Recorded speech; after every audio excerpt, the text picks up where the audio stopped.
Ladies and gentlemen, boys and girls, welcome to another Ultra Sud podcast. And I'm joined by a first-timer, a new guest to the channel.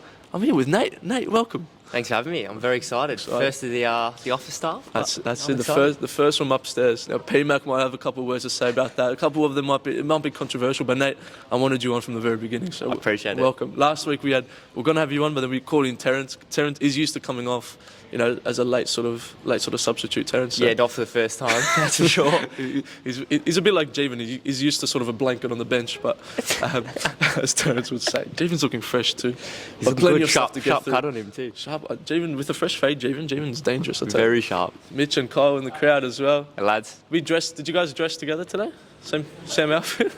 FaceTimed in the morning. Plenty of football to get through. The A-Leagues. Absolutely. A-League men's competition starting this week, and I can't wait. I'm wearing the Victory stuff. Bit of A-League fever around here. A-League sign in front of us. I know you're a big Victory fan as well, Nate. So big Victory fan. Plenty of stuff to get through. We're going to give you our predictions. Obviously, Premier League football. I'm a Man United fan. You're a big Middlesbrough fan? Middlesbrough, yeah. So not Premier League football, but I'm still more than happy to talk about it. Did watch the Manchester derby, so looking forward to breaking that one down. We're not talking about Manchester. Who cares about Manchester derby? I've got some interesting thoughts though about Manchester City as a whole. Keen. Because I think we could be in dangerous territory, the Premier League as a whole. Keen to hear. And Man City as a whole. But Nate, tell us a bit about football-wise. You're a Middlesbrough fan. Yeah. I'm a Victory fan. What's the go? Yeah. So both those teams not very successful recently, but Middlesbrough since around about 2006 World Cup. So just starting to get into football and watching the World Cup. Socceroos, Viduka, Schwarzer, both playing at Middlesbrough at the time in the Prem. I love that. Yeah. So we were about mid-table in the Prem back then, so I didn't know what I was signing up for, but it's been a rough road since. 2006. How old were you then? Yeah, 8. Yeah, 8. So just getting into football. I don't remember 2006. Nah, that's the first memory I have of football. Like the Aloisi, the World Cup campaign is my first this is where I like football. That's good. Well, I was speaking to someone here about it on the weekend. It's like why I go for Man United. Yeah. Why do you go for Man United? It's just as simple as my dad was never a soccer fan. Yeah. It was all footy growing up. Yeah. He's an Essendon fan. Essendon Bombers, red and black at the time. He's on the older side at the time. Makes sense. Man United were the top dogs. So now I've ended up paying the price for it. But I guess I just followed my dad. Look, I'd argue, although we did beat you last year at Old Trafford, I would argue that it's rougher to be a Borough fan. Sorry, just had to drop that drive-by in. All right, thank you. But no, I like that. A little bit of meaning to it. And Victory as well. Yeah. You never got tempted by Melbourne City or Western United? It was basically just the fact that I started supporting the A-League before those teams even existed. Exactly. So, Victory through and through. Glory days of 50k each week at would have been Etihad back then. When they pushed level 1 in. Oh, my reserve how good was seats that? were in level 1 and they were pushed in. That was a good atmosphere. Unbelievable. I was good I atmosphere. remember Jason Gary at his first stint, running down the line. I'm touching him almost. Unbelievable.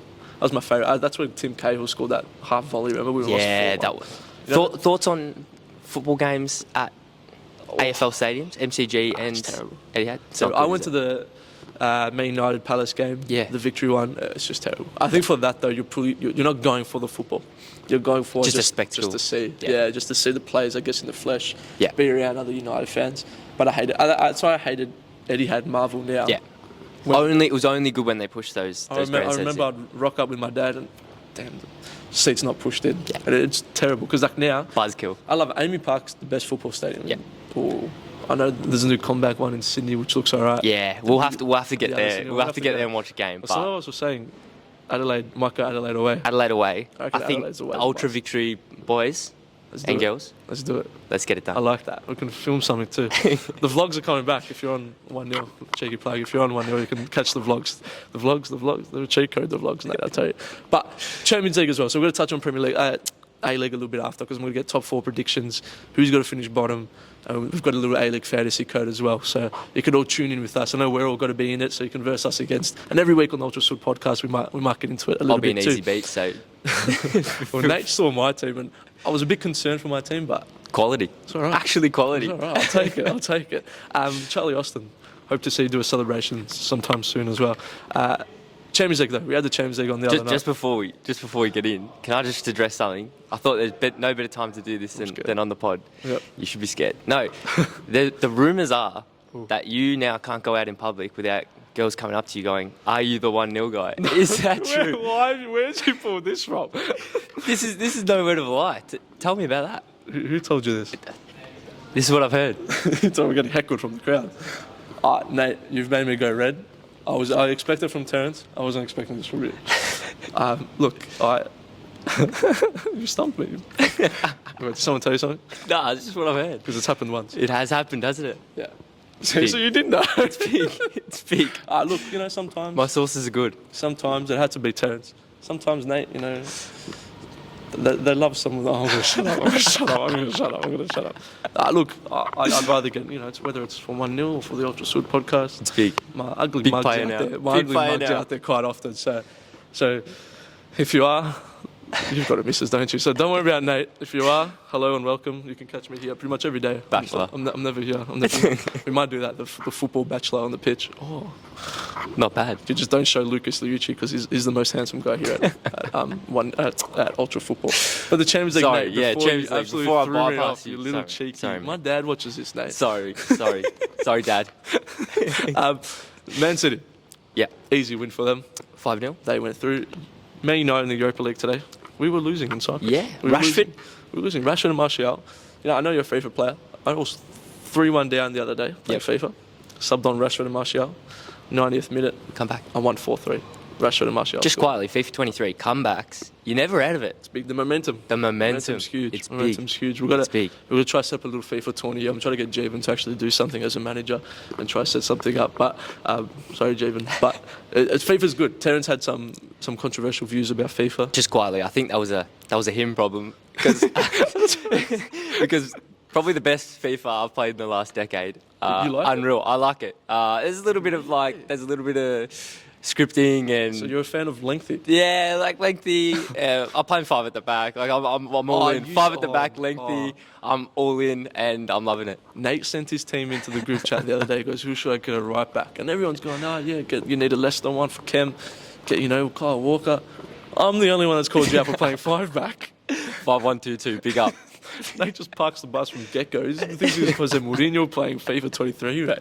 Get him on the counter. I kind of like it. I haven't played too much, but I kind of like it. Yes. Are you on PS4? PS5? It's good. 5. PS5. Yeah. So lengthy is apparently there's lengthy stuff. It's only on new gen though. On next gen, yeah, I believe so. I think for PS4, I think it's still just explosive little fast players. Yeah. That are the big beasts, but yeah, Terence, I did call Terence out. I did say I think that's a bit of a him problem that rather than a we problem sort of thing. Couldn't agree more. Is that right, PMAC? But the Champions League, Chelsea had a good 3-0 win. Reece James, man of the match performance, unbelievable performance. Is he?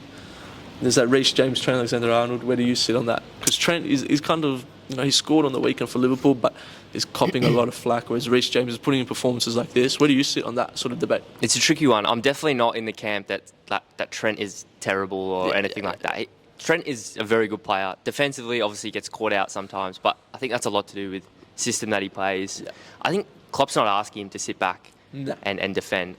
He's a good player, really good going forward. I do think Reece is ahead of him now, though. Just on form, heading into the World Cup, I think he's got to be starting at right back. Kyle Walker's injured as well, so I think Reece James for sure. I think James is kind of the closest player to a Kyle Walker as well. Like I think if you look at Kyle Walker too, they've got that similar sort of maybe whether it's game style as well, but like even just the physique. To like Reece James is a big boy. Kyle Walker's always been a big boy too. Yeah. He can go forward. He can come back. I think the Trent AlexanderArnold stuff with him being weak defensively. I think we've got to look at Liverpool defensively. I think Van Dijk hasn't had a great season at all. I think when Gomez was playing and then now Matip, I think the whole defence has been a bit of a shambles. But we know what Liverpool fans are like, Nate. We don't like them. And you know that as soon as you say something about a Van Dijk, it's never his fault. They get the backs up. So like, I'm kind of defending Trent here. Yeah, exactly. Yes, I think he can get caught out quite easily. But like you said, I think a Man United sort of system where it is like when we're up against a good team, it's a bit of a Dallo. Maybe let's sit in a little bit because we know he's not the best defensively. Whereas I think Klopp is confident enough in his players to just say, just go do what you're going to do, and for Trent, just go. Yeah. With that Man United game though, Paul Scholes or Ryan Giggs I think tweeted out or put on his Instagram story, goes, whatever happened to wingers? I did see that. Supporting fullbacks. Yes. And I messaged Jeevan during the game. Was that a little Sancho I think that was 100%. And I messaged Jeevan the same. I go, yeah, our defence is getting torn apart, but I didn't think they were the worst. I go, every time it's a 2v1, 3v1 overload out wide, and our fullbacks are getting shredded. And the same goes. I don't think Salah he's not protecting. Salah's he's not protecting come Trent back at all. in the final third. No way. So I think that was a good one by, who was it? Giggs or Scholes? I can't remember. One of them that tweeted it out. Or might have been Scholes. on I Instagram. can't remember. Yeah. But I think that's like Sancho and Anthony. They're never going to work back. I think the days of the wingers coming back to track, I think are long gone. It's dead. Long gone. So maybe that could be a case with Trent as well. Yeah. Where if he did have maybe a little bit more support, then maybe that's what was benefiting them. But Chelsea got the 3-0 win over AC Milan. Much needed win. Yeah, but it's a good win. Graham Potter. Yeah. You like him? Is he the right man for Chelsea? I'm a big Potter fan. As Office boys will know, I'm a big XG man. I love the stats. You like the XG? Love the stats. Love the XG. And Brighton were just the XG kings under Potter. I was a little bit sad to see him go, just because I loved watching Brighton. It's good that they're still playing that attacking football. But Chelsea, I do think he's the right man for the job. But the tricky thing with Chelsea is that you don't get time. Yeah. And I think Potter needs time. He's obviously got a certain way he wants to play. And he needs time to implement that. So hopefully they give him the time. If they do, I think it'll be a good signing. Okay, well, he came in with a bit of flack just for no reason, sort of thing. Like whether it was Chelsea thinking that they're the massive European club and they've got to go get the biggest European coach they can find. Yeah. Or Tuchel, they didn't really want him sacked at the time, and whoever came in was doomed from the start. Exactly. But I'm like you, I'm a massive fan of Pod. I remember when, I think the day before it happened, or the day after it happened, we had a pod here. I think Terence was actually on that one too, and it was a sort of thing of you would have liked to see him stay, as sort of a selfish fan sort of point of Definitely. view. You would have liked to see him stay purely because you want to see what he can do with Brighton. Because Brighton started playing some unbelievable football. Potter's obviously a great coach, and you would have liked to say he could have also had the England national team job inside. I was hoping that after the World Cup. Yeah, I was hoping that he might go that path. But I mean, he's probably still fairly untested in the Prem, so I think he wants to prove himself first. Yeah, if he could do something with Chelsea, if he could get like a deep semi-final run even in the Champions League, I mean, I think that's credit to. I'm a big fan of Potter, so I want to see him do well, but I don't want to see Chelsea do. I know it's a tricky one now. I think that's what it comes from. It was easier for us to be happy for Brighton if he does well. Who cares about Brighton? Exactly. Here especially. But Chelsea, it's like and it's Brighton, a tricky one. Aaron Moy, Matty Ryan. There's a bit of Aussie history back there. Exactly. I think Potter actually said it himself. That having the name Graham Potter being English doesn't help his cause. Like it's not a sexy manager name. It makes it hard to get these jobs. So I'm happy for him to get the Chelsea job. Guardiola. It's the same with Postecoglou. Who wants a Postecoglou? He should be selling this Slovakia down the road, not coaching Celtic to Champions League wins. But can City win the Champions League? Yes. Short answer yes. They are unbelievable. I think in the past they've struggled in the Champions League. They obviously play the right way. They always have under Guardiola. Yeah. And it holds up in the Prem because there's 38 weeks and they've got the squad depth, and eventually you can break down these teams in the Prem. Yeah. In the Champions League, they seem to get found out whether it's a final or a semi-final. I think just because they were probably a little bit too passive. Yeah. They're passing the ball in the final third, but they just don't have that cutting edge. Yeah, you've got to be a bit more direct now, sort of thing. Yeah. The big man. The cutting edge is there. He is unbelievable. And like I've always now it sounds like I'm just jumping on the bandwagon sort of thing, but I've never been the massive Mbappe fan. Even before Haaland was at City, I've never been the biggest Mbappe sort of fan. Just something about it, and now everyone's kind of jumping on that because you hear stuff about him. And I think Haaland, it was always going to be the Haaland and Mbappe sort of debate, like the Ronaldo and Messi one. Yeah. But I think right now, I know Mbappe put up some good stats last season, that sort of thing, but I think Haaland's the best player. He's the best player in the world. 100%. And it's scary to think about. Where can he get to? The records that he's breaking, like he's like 7 or 8 goals behind last season's Golden Boot winner already, which is unbelievable. People will say, it's October, is it? That's crazy. Like we've had November 7 games. Like it's crazy, and people will say, he's just scoring tap-ins. He's not touching the ball a lot. Charlie Austin actually tweeted out yesterday. I saw it. He goes, people will give him stick, but that killer instinct 10 yards away from goal and being at the right place in the right time is something that you can't teach. Yeah, you can't. And it's something that a striker sometimes just has to be born with. People that claim tap-in merchant, you don't know ball. But you couldn't but it's like the way he moves, you can't stop him. Like obviously, we'll speak about the Manchester derby. I was quietly confident going in, purely because Man United, you don't know what's going to happen with us. Good result against Arsenal. Yeah, like the lads are up and We're about. doing okay. You know, you had Ten Hag and Rashford win the Player of the Months Yeah. in the Premier League. So, look, maybe it's good. And we always do half decent at the empty head as well. So, who heard that? So I was like, okay, maybe we can. That went out the window straight away. I think you could tell just the aura of City's players. You could tell affected us. the first 5 minutes of the game, you were like, I think they had that chance where De Gea made a good save, it was scrambled off the line, and it was just like relentless pressure, and you just couldn't get out at that point. And Kevin De Bruyne, I think Kevin De Bruyne will go down as Manchester City's greatest player of all time. Big call. I think they've got the likes of David Silva, they've got the likes of Aguero, but I think Kevin De Bruyne, for whatever reason, maybe just because he's not like he's a little bit vanilla. You know what I mean? Like he's not the most out there going sort of person. I think maybe he might not be the most exciting person on the internet rated and stuff. player, But that guy is unbelievable. One of the through balls that he hit to one of Haaland's goals. That ball that he hits past Martinez and then beyond Varane. Yes, Haaland does an amazing job to even get there, but how does he even see that ball? It's crazy. And I think Haaland, I said for one of my videos at the start of the year, I think he could score 35 plus goals without a doubt. Like, easily. And right now he looks to be on track. City, I think, are clear favourites to win the Premier League. But we spoke about another team, Arsenal. Can they win the league? Can Arsenal be serious title contenders? I don't know. They killed Tottenham, absolutely buried Tottenham. Tottenham looked a shell of what they usually are. But Arsenal, they're up and about. Something's brewing at Emirates. The fans as well. Absolutely. If you told me Arsenal might win the league or Arsenal will be competing for the league pre-season, I would have laughed in your face. Yeah. But the way they're playing, they're playing really good football. They've got the thing with Arsenal this season. They got competition on each line. You know, you got like Zinchenko and Tierney fighting for left back. Exactly. Vieira and all that coming off the bench. It's good squad depth, and I don't think they can win the league. I'm not willing to go that far yet, but I think they're a lock for Champions League at this stage. Well, and you look at Liverpool dropping points to Brighton and Klopp saying that we didn't know how to prepare for them because it's a new coach, which is rubbish. You absolute peanut, Klopp. I can't stand the guy. And Chelsea obviously in that sort of weird sort of phase as well, where you don't know how good they're going to be. Bit of a transition. Man United, who just a yo-yo sort of thing. You don't know whether they're going to be good or bad. Yeah. Arsenal so far is that team that's been the most consistent, and they look like that team that can just kind of keep on pushing forward. And who knows what's going to happen? Absolutely. I think they had a good game this morning in Europa League. 3-0 win. I was seeing Vieira. What's his name? Vieira, yeah, the Portuguese kid. Yeah. Doesn't look much of a footballer, but can play.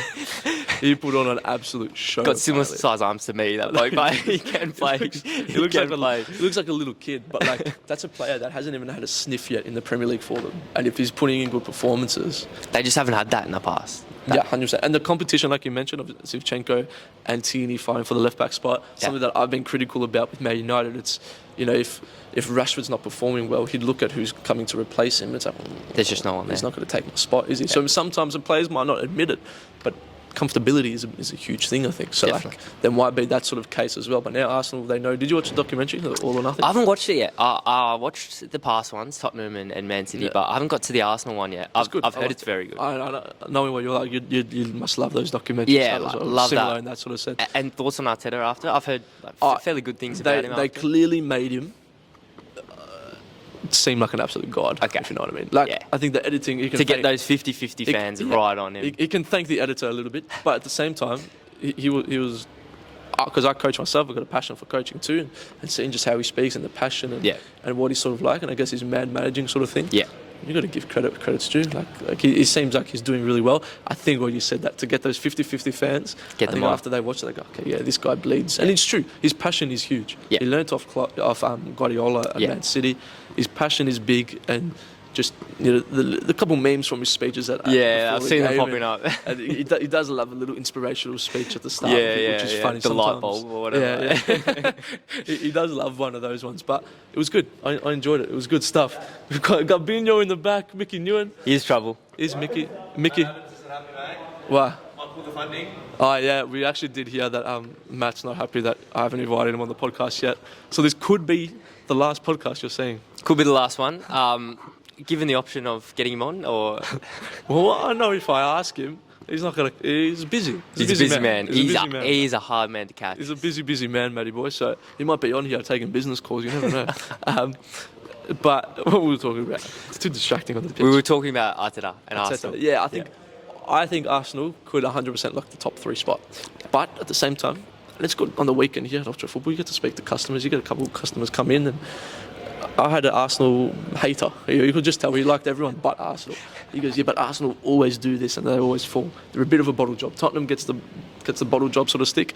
Arsenal, they're not too far off. And I think with a young squad and obviously a young manager, that could obviously play a little bit of a part for them too. I think that's the only thing that will hold them back. Probably just the young players, young manager.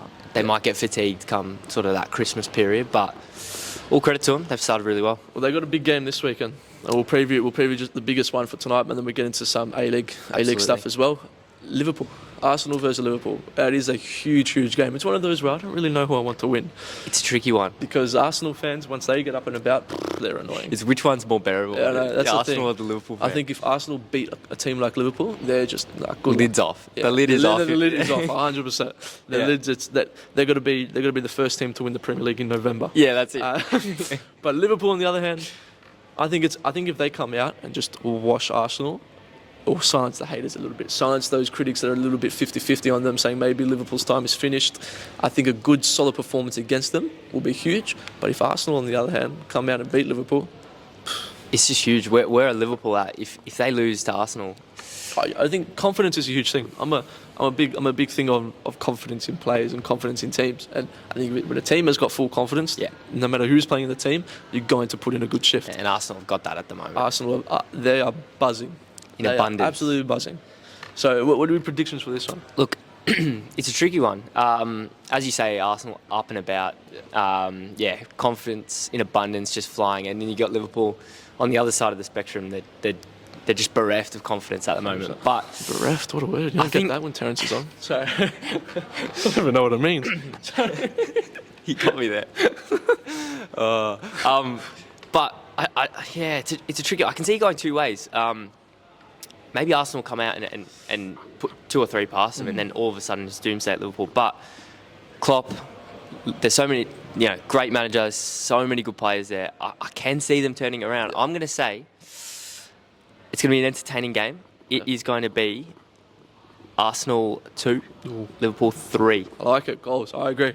Goals. I can see goals. Leaky defences. It's 2 teams, 2 leaky defences, and 2 teams that I think attacking. They're attacking teams. Yeah. I really hope Arsenal come out and just keep playing how they've played. I know it's going to be hard against the Liverpool team, but just don't go into the shell. Yeah, exactly. I think something to criticise Tottenham on in that derby last week. They came out, you could tell they just wanted to sit back and try to catch them with the counter, which it worked. They won the penalty through that. But I think Tottenham are good enough and Conte's a good enough manager to have the ball at their feet, actually play a bit, sort of outclass Arsenal. Definitely. I still think teams can bully Arsenal if they really can. Yeah. And to see Tottenham sort of step away a little bit, it reminds me of the Man United 4 or 5 years ago, where we'll go out to the smaller teams and we'll put in a good shift, go and attack them because we're confident that we can beat them, and then it's Liverpool like, oh sorry, let's just pull the trigger back a little bit. So for a neutral fan sort of sake, I hope that happens. I hope Arsenal go and take it to them, because then with that, Arsenal, their defence will get a little bit exposed. Liverpool's defence will get exposed, and because they got Virgil van Dijk, who is having another drive-by season. Van Dijk. Yeah, I don't like Liverpool, mate. I don't know if you've realised, but I don't like Liverpool. I've picked it up. You know what will happen though? This is when we always think 2 good attacks, big game, and then it's just a 0-0. It's a 0-0. There's like 3 shots. That's whole game. Let's hope not. Salah won't touch the ball. I forgot. Is Salah playing this season? Oh no, he is. Yeah, he's out there somewhere. Who do you think's gonna win? I'm not gonna copy you, but I agree. There's got to be goals. I'm gonna go for a 2-2 draw. 2-2. Yeah. I'm gonna go 2-2 draw. Lucas, what have you got there? Is that a little pina colada on a Friday morning? It's got alcohol in there for sure. That's definitely been alcohol back there, right? Jess Russo's got nothing. Oh, you don't like the? Oh, we don't. But yeah, I think Arsenal. Sorry, a couple of drive bys there. Nando hates that. Nando hates that. I've heard that feedback. Actually. Everyone hears everything. He hates it. But yeah, I think it should be a good game. Let us know in the comments down below. I forgot people were watching. Let us know in the comments down below. Your predictions: Arsenal, Liverpool. Are you happy? Are you not? We'll find out. But bin the Premier League off. This is when it gets good, because you've got A-League on a Saturday night. You've got the boys over, a couple of beers. We've got choices now. Waters, whatever you want. and then you watch the Premier League after that. So the Perfect. A-League is on a big blue. We're both Victory fans against Sydney FC on Saturday night. Huge a game. Big game tonight. Melbourne City versus Western United. What do they call that derby? The Westgate derby? What do they call it? Does it even have a name? I don't think it has, does it? It's a great question. Jeez, what will the crowd be for that tonight? Oh, I reckon like 22. They'll 22. be happy with that. I Yeah, reckon. probably. They'll be happy with that. 20 more people than what they usually get. But Western United, reigning premiers, they did well last year. I think it's two teams that obviously can be good. That Melbourne City forward line, it's unbelievable. Lecky, Naboot, McLaren, and Marco Tilio, who we actually we did an Ultra Mag sort of thing with Marco Tilio. So go check that out. Seems like a decent good bloke. Good guy. Decent guy. He's someone that can't even break into the team, and I think at 10 or 11 or the other clubs, he'd get into the team. He'd be a walk-up start, 100%. for sure. You see Kolakowski's gone to Perth. Couldn't get a game. And I think for him, I think it's a great move. Yeah. Like whether sometimes, yes, would you like to stay at Melbourne City, where I guess you're living in Melbourne, and it's a bit more of a buzz. I think in the football sort of sense here, and they're obviously got to guarantee you, I guess, a top 4 finish or finals at bare minimum. Yeah. Or do you want to go and play? Yeah, it's just the classic, like, big fish, small pond, Exactly. or Yeah, vice versa. yeah. So I think it's a good move for him at this stage in his career. He can get a bit of spotlight. Definitely. So what I want your top 4 predictions. I want Top you to four. go from 4 to 1. It's tricky this year. It is hard. It's very, very hard. It's really tricky. I think a lot of squads have massively strengthened. Like Sydney were really poor last year, but I think their off-season recruitment has been Good. excellent, and I'm worried about Saturday night. I'm really worried. Don't get me wrong, I'm confident with victory as well, but I am worried about Sydney. I think that those two teams, I'm not going to give you an order, but in the top 4, I think Sydney FC and Melbourne Victory will definitely be there. So a little bit out of the box with Sydney, but yeah, Melbourne for sure. They've strengthened on their squad from last season. Nani obviously comes in. I mean, we've seen them Rich. around here, and obviously you've been here around. We had the A-League lads are up launch and last about. week. Mate, I tell you what, There's a bit of confidence there. you know, me and my mate Nanny, you know, we're close, and my mate Brims. When's he on the pod? That's what I call him, Brims. Brims. Brims and Daggers. You know, Daggers, we go way back, oh. man. Daggers. Tell you what, Nickname basis. he goes, "What's your name?" I go, Doran, mate. Mr. That Ultra Sud. Yeah, okay, exactly. Oh, that's the one. Just keep it down a little bit, you know. We up and about. Everyone's Up and about. The I think lads are confident. the general consensus is that it's a huge preseason. Yeah. It's a preseason that feels like it hasn't ended. So I think finally once they come back, and this A-League season, I think it's got to be one of the most important seasons yet, because we're obviously going into the World Cup. Yeah. So if there's ever a time to Point to start prove. well, I think it's right now. You're looking at Garanquo, you look at Azani, Tilio, even in Naboot, who sort of drops out of favour a little bit. You look at these players, they have to start well from round 1, because Be on it. I hope, and I think he will, that Arnold will take it based on form. Yeah. And if you've got players that you just can't turn down, like a Cummings, Yeah. based on form, Yeah. then gives them every opportunity to Picks go. himself, So for sure. I think the start is going to be huge. But you're going to be 2 teams from Yeah, the top so 4. The other Melbourne two- Victory, sorry. Sydney FC.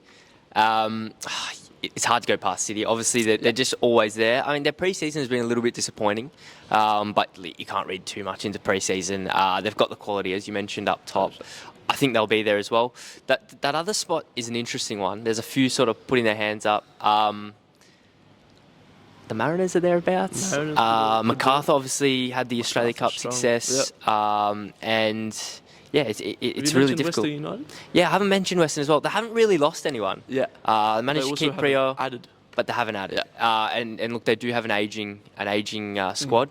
Like those young players like Wales and Wenzel Halls, they get like 25, 26 now. They're not babies, so to speak. They're not babies. So interesting one for them. I think the fact they kept Leo Lacroix is huge. He's going to be the best player in the league this season. And there were rumours, I'm sure you heard, there were rumours that I think maybe that if they were going to lose someone, it was going to be him. It's going to be And him. it is one of the best. I was at that semi-final game, sitting front row at Amy Clinical. Park, and this bloke, he's a big boy. He's huge.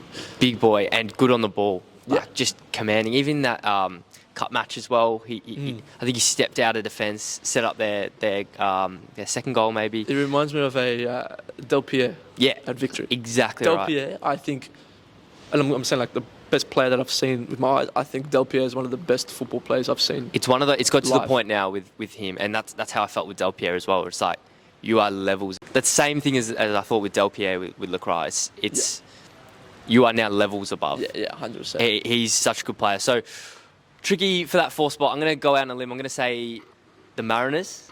Yeah, I'm just hoping the Cum Dog can put a few in my fantasy team. So if you're watching, Cum Dog, put a couple in the back of the net. Mariners, I think, are always a team where it's raining too, so sorry if you can hear that. I think Mariners are always a team that people don't mind seeing do well. Yeah. Like, I think, because I remember back in the day, it was the Mariners versus Brisbane. Yeah. The Ange era at Mariners. Graham Arnold was at, Ange era at Brisbane. Arnold was at Mariners. That Nick Montgomery, who's their coach now, is the captain. Great battle, and I think everyone wants to see Garang Qual now. I think Mariners could get a couple of European eyes now onto them. Absolutely. And so Qual is here for a part of the season. I think he's here until January. Which is, I'm pretty sure that's the case. Which I think is good. Yeah. Because awesome. I'd love to see Qual go to the World Cup. What a player. I think it'd be good to see him go to the World Cup, and if he probably went to Newcastle now, I think they're saying they've got to loan him to a Portuguese side anyway. But I think he'd get a little bit more exposure from doing really well here for Mariners. If he does well for Mariners in the World Cup, then all of a sudden he's probably not going to get that loan at Newcastle. They might just keep him there. Well, if he plays, and let's not forget, he's still a baby. Of course. He's 18 years old. But if he plays his cards right, he could, by January when he goes to Newcastle, he could be that little impact player off the bench. 10 minutes here and there, just like... 100%. How good is it to just have a young, exciting Australian player again? Well, it brings us back to sort of the last World Cup, and Daniel Lazzani was that player. He was. And then I've never been a big fan. I can't speak about the guy personally. I've never met him. Yeah. But I've never been a biggest fan of him. He just seems like one of those players. Yeah. But he was that young, exciting prospect coming off the bench. So you've given us your top four. I'm going to go for order. MacArthur fourth. I think MacArthur have got to be really strong. I think their midfield and their attacking options. Azani, you mentioned there. Azani, I think the good thing with Azani, and I think the thing that's got to maybe stop Azani from going on the plane is that, yes, he's a fantastic player. Yes, he can beat the defender. He's got to win so many free kicks. But I want to see some final product. Absolutely. Because if he can start converting the assists, and I'm not saying he needs the stat pattern and all that sort of thing, but can he score more goals? Can he put more successful crosses in that end up leading to a goal? That MacArthur's got strong enough attackers for him to do that, but can Azani do that on his own? I really hope he can. As you say, I don't know the guy, but I really hope, just for Australia's sake, that we can get him playing good football again. A Qual and Azani off the bench. That's exciting. Against France. That's exciting. Like, no one's stopping that sort of thing. So I've got MacArthur in fourth. I think that just plenty of attacking options. Dwight York as well. Yeah. Can he do it in his first sort of professional? Obviously, he's won a trophy already. So coming off A-League All-Stars. That's it. He hasn't lost yet. He's on fire. He's the best manager in Australia so far. We actually got the A-League All-Stars kid here. Nice kid. It's looking good. Got a restock, so. I've gone for MacArthur fourth. In third, I've gone for Western United. Yep. I think they'll still be strong, but for reasons like you've mentioned, whilst other teams have added, they've kind of just remained.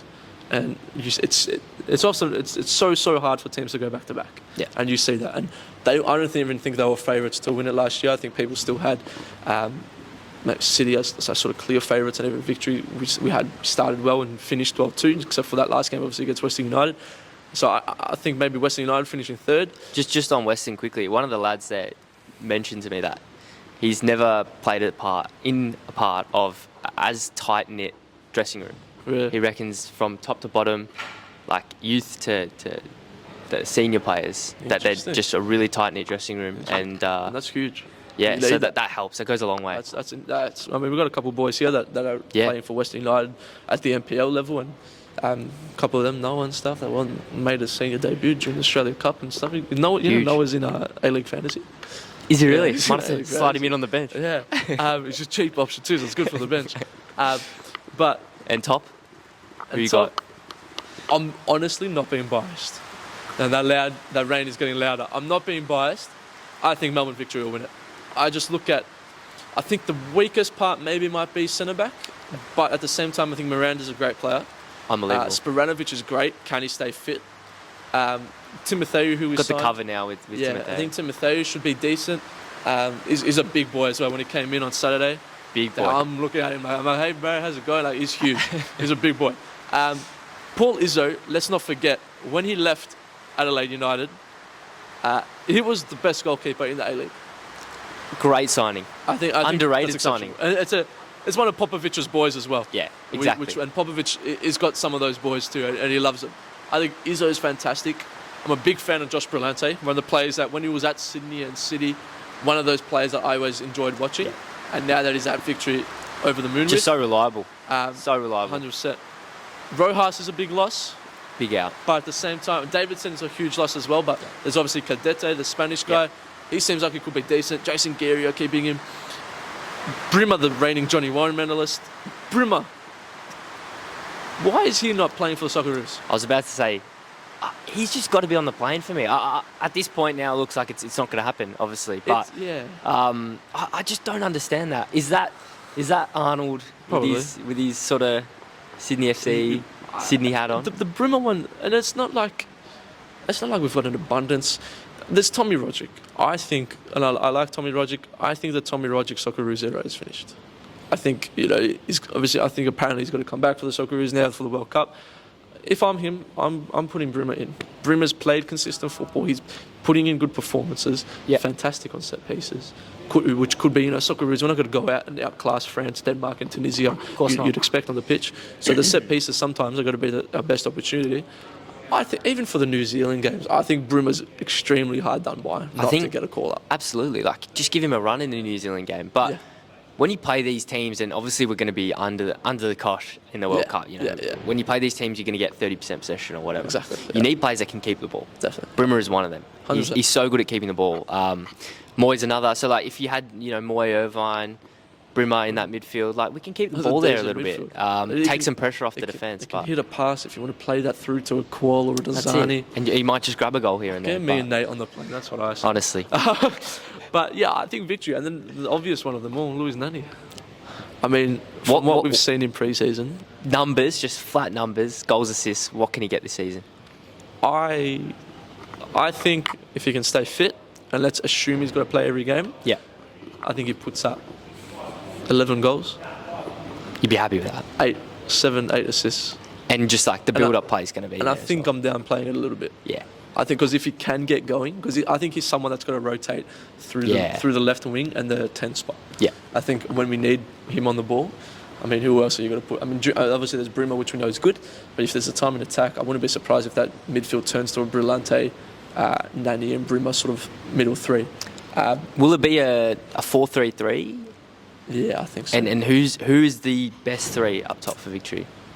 I think you'd go midfield of Ryan Marshall and Brillante, Brimmer. Yeah. Striker, I'm big on Daggers. The boys know at the back. Gabs knows. Love him. I'm a Daggers fanboy. I think he's an absolute animal. Yeah. I know we've got Tommy Juric. Yeah.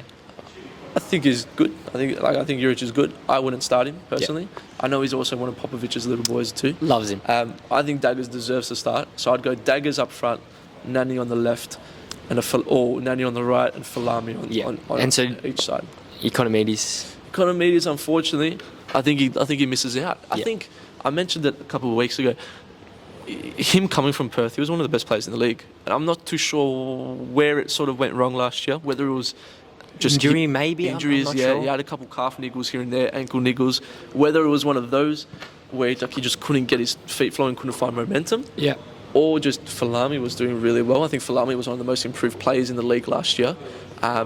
And Marco Rojas, obviously we know how good Marco Rojas is. So I'm a big fan of Economides. I love to see him do well. Isn't the Greek boy too? So you want to say the Greek boys do well. but yeah, I think Economides off the bench is not a bad player to have. Yeah. And if you bench any of those wingers, they're not bad players. I mean, we spoke about it just before when we were talking about Arsenal. It's that competition for spots. You got Economides, Falami, Juric, D'Agostino, all those guys up top. Yeah. Nani as well.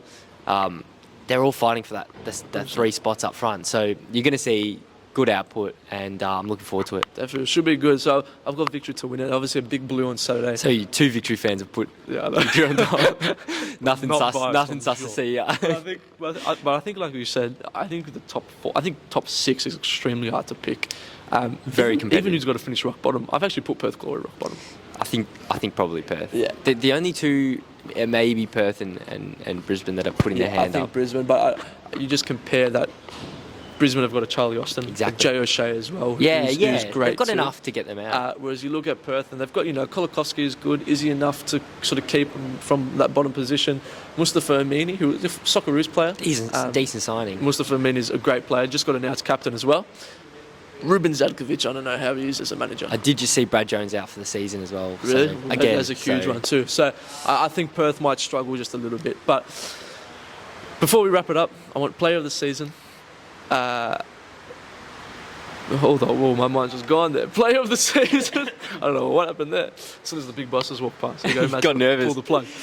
The big boys rolled in. He got nervous. Player of the season and a bold call of the season. Bold call and of the golden season. boot. So give me player of the season and golden boot. Give me two. I'll start with player of the season, golden boot. Golden boot, Jason Cummings. Come dog. Come dog. He scored 11 goals last season, Yeah. I believe, and he definitely it wasn't a full season. Came in. I think they're going to be a better team as well this season. I can see him scoring 15 plus. Yeah. Do you reckon? So I know it's been a lot of Socceroos heavy, but I love it. We need to talk about football. We have to. Do you reckon Cummings and Quoll come as a package for the Socceroos sort of gig? I think where so. If Quoll's playing well, Cummings will naturally play well, and then they get the opportunity. If Cummings plays well, Quoll would naturally, you'd think, will play well. Definitely. Yeah. I think you do have to take them both. They're just that X factor. They play well together. And yeah, if the Mariners play well and they play well, they're on the plane. So if Cummings gets more goals than McLaren, who starts up front for the Socceroos? Cummings. Cumdog? I'd love to see Cumdog play. I tweeted out #Cumdog after he scored, and my dad sent a screenshot and he messaged me and goes, What is this? It's Cumdog. I go, don't worry about it, mate. Don't worry. What is this? Don't worry Gone about it. straight over his head there. And it made me realise, well, if people are hearing us say Cumdog, like, it's only an Aussie thing, isn't it? Can you imagine like some English fans calling Kane, the Cane dog? Yeah, the Cane dog. Like the Cum Cane or some Yeah, shit like that. we're an interesting breed, that's for sure. But yeah, look, McLaren is quality. We know he's going to score goals. He's a good finisher, but yeah, I think Cummings brings that. He's got that pre-season now, the long pre-season, and I can see him producing. Yeah. So golden boot, Jason Cummings. Player of the season. It's a tough one. It's a very tough one. Tough one. I was trying to do like something out of the box, like maybe like a Robert Mack or something at Sydney FC. But I obviously played well in the Euros a couple of years ago. I'm going to go with Jake Brimmer again. Yeah? Yeah. We'll bring in the victory bias. It's hard because I think that if Victory do well, obviously most of the time you expect a player from that team to be one of the best players. Yeah. And I think Brimmer, I don't see him slowing down. I agree. I like it. Yeah, Hopefully for our sake. He's on the upward trajectory. He's won the Johnny Warren last year, and I can't see him stopping. So yeah, I agree. I've gone golden boot Jamie McLaren just because I just think he's going to guarantee He'll be there. goals. I think No he'll doubt. always got to guarantee goals. Yeah. I think Charlie Austin's golden boot tally will depend a little bit, obviously, more on Brisbane. If Brisbane are a little bit poorer, then I think it's just naturally harder for him to score goals. I think he'll be up there. Cumdog as well. We know how good Cumdog is. And maybe Daggers. Daggers, I'd your boy. love to see Daggers His bring boy. home a golden boot trophy. And player of the season, I actually left it blank, as you can see on the notes, because I'm really struggling with it. It's tough. I think Ulysses Davila from MacArthur is unbelievable, and we know what he's been through during post-season. So he's in your fantasy there as well. He's in my fantasy too. What he went through in the pre-season and stuff, and then to go and win the trophy, he's an unbelievable football player. Great player. Unbelievable player. I think he could be a shout. There's obviously Jakey Brimmer as well, especially if I've got Victory to go a long way. Lewis Nanny, I mean, if he, I guess, is fit for the whole season, you'd almost call him the obvious shout, but yeah. I wouldn't be surprised if he misses a couple of games here and there. There's some fantastic players. Brisbane might shock a few, and I think Jay O'Shea could even put his hand up to put in a decent shout. There's some very decent, and then you've obviously got the Melbourne City trio who knows what they could do. It's going to be hard to go past. Basically, a Socceroos trio. I think a bit of an outside one is Barisha from Melbourne City. Barisha, he's a great signing. I think he's one that maybe has gone under the radar a bit because he's not Argentinian or he's not a French sort of national team player, but he's got national team experience. He's got sort of League One European experience. I think Barisha could be that player that kind of flies under the radar a little bit and establishes himself as a little bit of a household name for Melbourne City and for the A League as well, which is good because I think the fact that we can't guarantee a player of the season is a good thing. Yeah, absolutely. In the past you've probably just had one or two names that's going to come up every time. I think it's good. I think it's good that you've got Sydney in finishing fourth. I asked for a bold call of the season. Yeah. I'm going to give you mine first. Yeah. I've gone Sydney FC. I've got to finish at bottom four. Bottom four. I don't think they're going to make finals. It's big. I know on paper their team looks decent.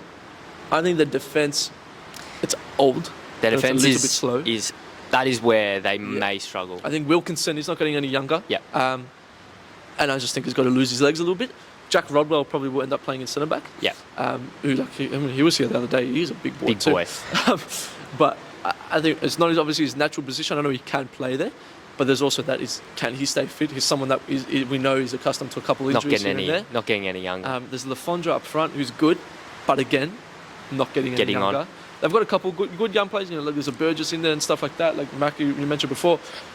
I just don't think. I think this is Steve Corica's last season at Sydney FC as well. If they don't do well this season, he's done. He may even be done during the season if they're not going well. Yeah, I agree. I reckon he'll be the first manager sacked. Yeah. Well, I'm hopeful. Well, I don't really like them, so I'm not that hopeful. But I think they'll do well. But it'll be interesting to see how they go. I think before you start, I think a Sydney FC, a competitive Sydney FC with a competitive Victory, with a competitive City and a competitive Western United, the league needs, and a competitive Adelaide United. Yeah. It's best for the league. Yeah. Because I think, I'm not just being whatever, Victory, Adelaide and Sydney run the A-League with biggest fan bases and all that sort of thing. So I think when those three do well, it's the best for the A-League. It's actually a very good segue into my call of the season, is that I think crowds are back. Yeah? My call is that this season, hopefully, fingers crossed, everyone's going to have World Cup fever. There's good players. It's going to be competitive. As you mentioned, the big teams are going to be back. I think A-League crowds, fingers crossed, are back. Hopefully. You're getting me goosebumps thinking about it. I know. Not because it's cold, but you're getting me goosebumps thinking about it. Hopefully. And I know I'm not just trying to whatever, but I think with here at Ultra Football, I know we're trying to, hopefully we can try and grow it a little bit too, and through the content, and there's a reason why we focused on A-League today. Yeah. We're not just going to do it when it's hot or when it's going to get the most views. Every single week we're going to have an A-League sort of segment on it. With, like you said, the World Cup coming up too. We've got the women's one as well next year. The Women's League are also playing. They've got more games. Yeah. I'm involved with the girls program at my club, and ever since I've started that, naturally I enjoy watching the women's football, because yes, it is a little bit slower, but sometimes if you want to watch it from a football perspective, you quite like it. And how good when in the women's game when they cop a foul, just get up and get on with it. Get up, we love it. In the men's game, just rolling on the floor. It's a bit of a Terence Carter. Needs knee pads the amount of time he's on the ground. That bloke. Carter. But yeah, hopefully, and through content, there's a lot more A-League content creators. I think I'm not going to call myself a content creator, but I think there's a lot more posts and socials going out there for the A-Leagues as well, which we know now it's so important. Absolutely. Sebek into Marco Tilio. Hopefully, Wenzel Halls, we do something with him sometime soon. Stay tuned, I guess. It's exciting times. Stay tuned. Nate, thank you very much. Mate, it's been good. Been it's a been pleasure. killer. I'll definitely let us know in the comments down below if you want Nate on again. I've enjoyed it a lot. I promise not to watch it as many times as Terence watched himself though. That's for sure. We need the views. Terence's runs do well, but if it's got 290 views, 260 is Terence. Genuinely, and laughs at himself too. He laughs at himself. Terence Carter, he was always catching blows. Thank you for watching. Make sure to like, subscribe, do all that business. Go follow DJ Nate on his socials. Plug. On his socials. Go follow 1-0 too. And yeah, we'll see you next week. Go Victory. Woo.